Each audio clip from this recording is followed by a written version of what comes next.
শরীরের ভিতরে যে কয়টা অঙ্গের আর নাই সেই কয়টা কিন্তু ভাজিলির ভাষা। তো দেখছেন আরো অনেক জায়গা আর নাই, চোখেও আর নাই, চোখের মায়ের বড় মায়ের, জিব্বে হাড় নাই আর এক মায়ের, যে যে জায়গা হাড় নাই আরো যেদিক যাবেন সেদিক। আর সব ডাক্তার নাম কওয়া যাচ্ছে না, জাগের মধ্যে হাড় নাই ওই কটাই ভাজিলির ভাষা। হুজুর কয় জিরমুহু সগীর ওয়া জুরমুহু কবীর, লজ্জাস্থানে হাড্ডি নাই। মক্কা থেকে অনেকে আইসা তারা অনেক অনেক জায়গা জমি সম্পদ ফেলে রেখে আসছে। আজকে তোমাদের মদিনার কাছে, মদিনা আনসারদের কাছে আইসা তারা মুসাফির হয়ে গেছে, তারা মুহাজির, তাদের কিচ্ছু নাই।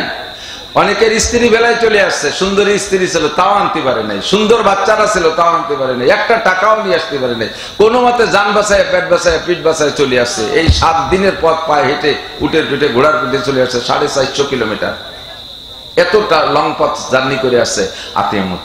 তোমরা তাদের চাইলে খাতি দিও। তারা যদি নিজ দেশে থাকতো ভাতের অভাব ছিল না, তাদের খেজুরির অভাব ছিল না, বরঞ্চ তারা যে জায়গায় ছিল সে জায়গার সম্পর্কে ইব্রাহিম আলাইহিস সালাম দোয়া করে গেছে, আল্লাহ রব্বি জাআল হাযাল বালাদা আমিনা ওয়ারযুক আহলাহু মিনাত তামারাত।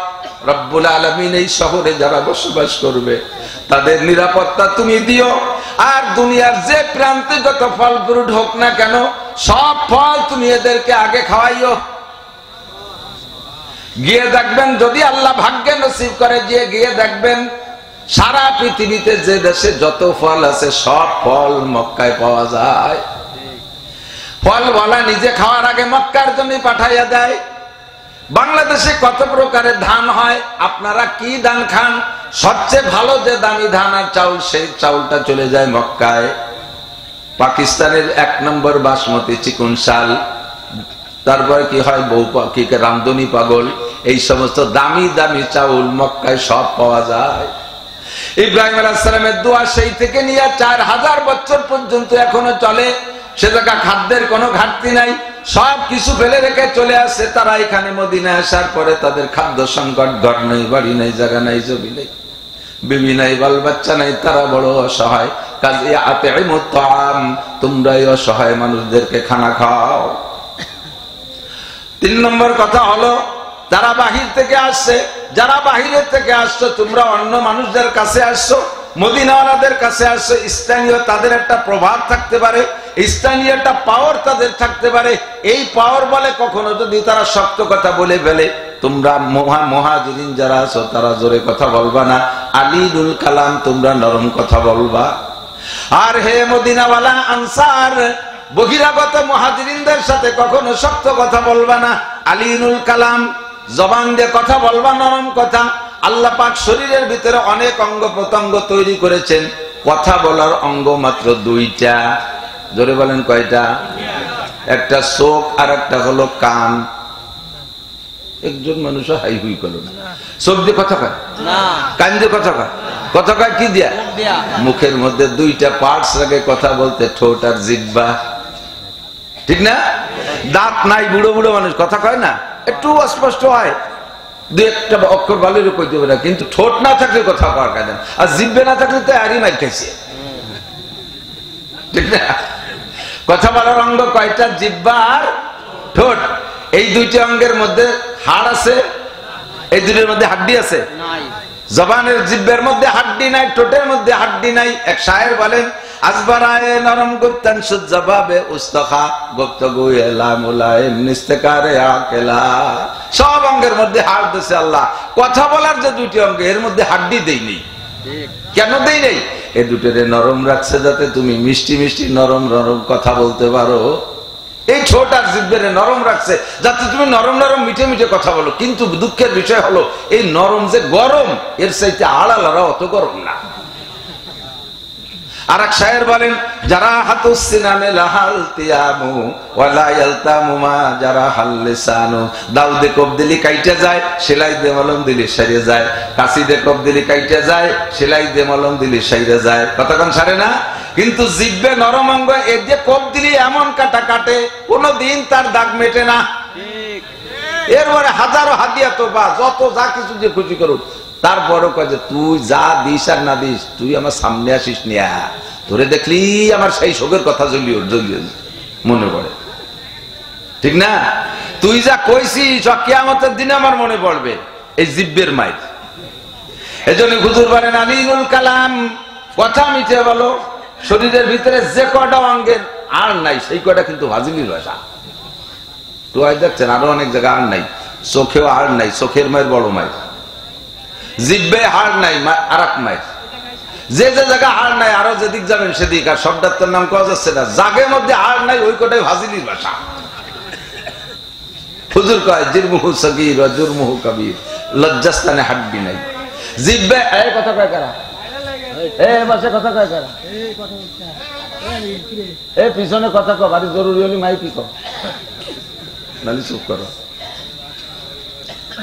জিরমুহু সগীর ওয়া জুরমুহু কবীর, দুইটি অঙ্গ বডিতে অনেক ছোট কিন্তু তাদের ক্ষতি বড় বেশি, তাদের অপরাধ সবচাইতে বড়।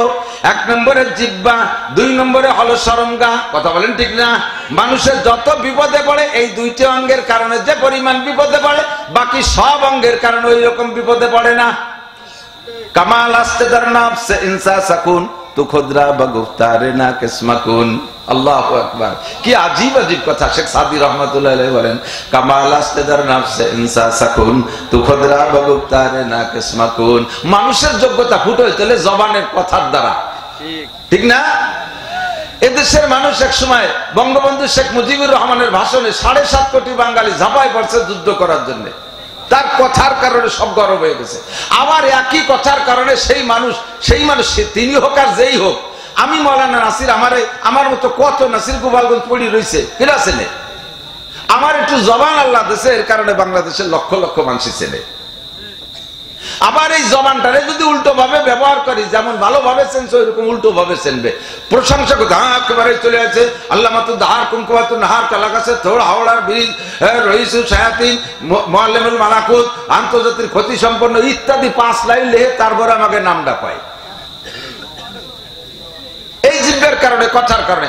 আবার এমন একটা কথা বলে দিতে পারি যাতে আমার নাম জীবনে আর কোনদিন পোস্টারে লাগবে না, আমাকে উচ্চারণই করবে না মানুষ। হতে পারে কি পারে না? সব এই জিব্বের মায়ের।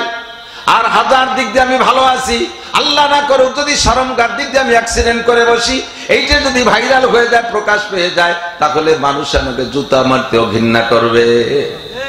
দুইটা অঙ্গ দেখতে ছোট কিন্তু কাজে বড়। এই জন্য নবী পাক এই দুইটি অঙ্গের সাথে জান্নাতের কন্টাক্ট নেছে। যুবক শোনো, নবী পাক বলেন মাইয়াজমান লিমা বাইনা লাহিহি ওয়া মা বাইনা রিজলাইহি আজমান লাহুল জান্নাহ। যে ব্যক্তি মাত্র দুইটি অঙ্গের জিম্মাদারি নিতে পারবা, অনলি কয়টা? জোর হলো না? আরেকবার, দুইটি অঙ্গের জিম্মাদারি আমাকে নিতে বলা হয়েছে, তাহলে আমার জান্নাতের জামিন হবে বিশ্বনবী মুহাম্মদুর রাসূলুল্লাহ। আল্লাহর নবী যদি কে জান্নাতের জামিন হয়, ওই লোকটাকে, ওই লোক আমাকে নিতে বলছে। যুবক একটু কষ্ট করে নাও। 1 নম্বরে মা বাইনা লাহিহি, 2 নম্বরে মা বাইনা রিজলাইহি। 1 নম্বরে 2 মাড়ির মাঝখানে ছোট্ট অঙ্গ জিহ্বা, 2 নম্বরে 2 রানের মাঝখানে ছোট্ট অঙ্গ শরমগা। এই দুইটার হেফাজত করো। নবী পাক বলেন আলীনুল কালাম, মিষ্টি মিষ্টি কথা বলবা, নরম নরম কথা বলবা, কেউরে কটাক্ষ করে কথা বলবা না, কথা যে মানুষকে কষ্ট দিবা না। 2 নম্বর ওয়াজ, 3 নম্বর ওয়াজ। 1 নম্বরে আতিমুত তাম, 2 নম্বরে আলীনুল কালাম, 3 নম্বরে আফসুস সালাম, 1 নম্বরে আলী আতিমুত তাম, 2 নম্বরে আলী, 3 নম্বরে আলীনুল কালাম, 4 নম্বরে সল্লু বিল লাইলি ওয়ান নাস নিয়াম। মানুষ যখন ঘুমিয়ে থাকবে তুমি সেই সময় একটু উঠে যাও।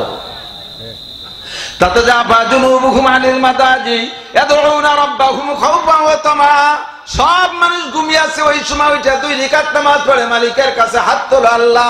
এখন চাওয়া চাইর কোনো ভিড় নাই, চাওয়া চাইর কোনো ভিড় নাই। যখন ভিড় থাকবে না সেই সময় আমি একা গেলে সেই কাজটা যত সুন্দর হবে, ভিড়ির মধ্যে গেলে সেরকম হবে না। আজকে আমার মাদ্রাসার কাজ নিয়ে, একটা কাজ নিয়ে ডিসি স্যারের কাছে গেছি গোপালগঞ্জ, যাইয়ে দেখি 500-600 মানুষ দাঁড়ানো রয়েছে। আমাকে উনি যদি জানে যে মৌলানা নাসির সাহেব আছে, সবার আগে প্রাধান্য দেবে, কিন্তু ওনার এমার্জেন্সির ভিতরে, জরুরি বৈঠকের ভিতরে আমি এই ডিস্টার্ব করতে পারি না। যখন ভিড় দেখছে, এই ভিড়ির মধ্যে আমার অতটা গুরুত্ব নাও দিতে পারে, টুক করে চলে আসছে, কথাবার্তা না বলে পিয়নের সাথে বলছি সময় মতো সুযোগ মতো স্যারের সাথে আমার একটু যোগাযোগ করাই দিবা, স্যারের একটু দাওয়াত দেবো, মাদ্রাসার একটু কাজ আছে। আপনি দুনিয়ার দিক দিয়ে এরকম নির্জন মুহূর্তটা খুঁজি, যাতে একা গেলে সেই সময় কাজটা সুন্দর হয়। সব সময় সজাগ অবস্থায় হাজারো লাখো মানুষে চায়, তাতে আমার আল্লাহ বিরক্ত হয় না, ভিড় হয়ে যায়, এ কারণে আমাকে স্মরণ করতে পারে না। এরকম দুর্বল আল্লাহ আমার না। আমার আল্লাহ কোটি কোটি মানুষ একসাথে চাইলো, তার ভিতরে প্রত্যেককে আলাদা আলাদা ভাবে লক্ষ্য রাখার যোগ্যতা রাখে কি রাখে না? তবে যখন সব মানুষ ঘুমিয়ে আছে, আপনি ওই সময় একটা আল্লাহ একটা আদর নিয়ে যাইতে পারেন। ও রব্বুল আলামিন, দেখো ঘুমের সময় সব মানুষ ঘুম, আমার যে মহা বিপদ, এই বিপদ নিয়ে আমি ঘুমাইতে পারি নাই, আমি চলে আসি, রব্বুল আলামিন আমার জীবনের সব গুনাহগুলোকে মাফ করে দাও। আয় আল্লাহ, আব্বা মা আমাকে জীবন ভরে লেখাপড়া শিখাইছে, লক্ষ লক্ষ টাকা আমার পিছনে খরচ করছে, এখন সরকারি কোনো চাকরি পাই না, আয়ের কোনো উৎস পাই না, বৃদ্ধ আব্বা মাকে কি করে আমি ইনকাম করে খাওয়াবো? রব্বুল আলামিন তুমি আমার আয়ের সোর্স খুলে দাও। আরে রাজা বাচ্চা, এমপি মন্ত্রী আর শিল্পপতি, রাষ্ট্রপতি, কোটিপতি, ভগ্নিপতিকে পিছনে দৌড়াইয়া লাভ নাই। ওই রাত্রে তুমি আল্লাহ পাক রব্বুল আলামিনের কাছে হাত তুলে চাও,